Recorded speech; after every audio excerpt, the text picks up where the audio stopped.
やっぱり共産主義こそがナンバーワンだよな。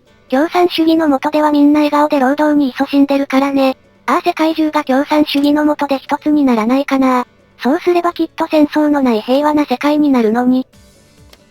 ポーランドが共産主義に、ドイツも、フランスも、イギリスもだ。スペインまで、ヨーロッパ中が共産主義になってるぞ。いやヨーロッパだけじゃない、アジアも共産主義だ。中国も日本も共産主義になってる。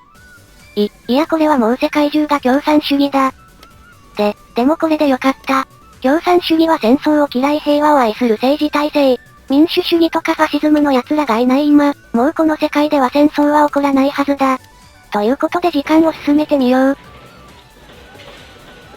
なんだかいつもより空気が穏やかなような気がする。汚い奴らがいないからかな。なんか色々と起きたね。どうやらエストニア・リトアニアがソ連に併合されて、フィンランドとラトビアがソ連の傀儡国になったみたい。やっぱり世界中が共産主義になれば戦争がなくなるね。ソ連とフィンランドが理解し合えてよかった。他の国の様子を見てみよう。ドイツはちょびひげのバカを追放して、イケメンのハゲがトップになったみたい。イギリスはデブから完璧メガネに、共産主義者はみんなやっぱりかっこいいね。それに平和を愛してる顔をしてる。民主主義とかファシズムのやつとは違うね。フランスのトップも何か遠くを見てる。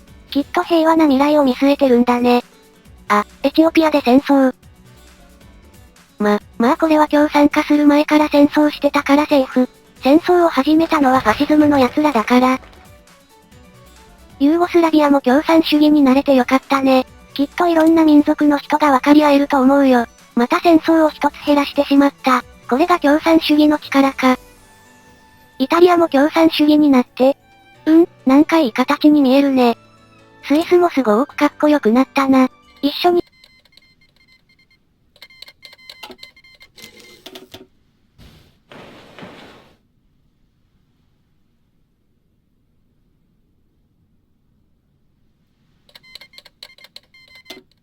スペイン内戦は止められなかったよ。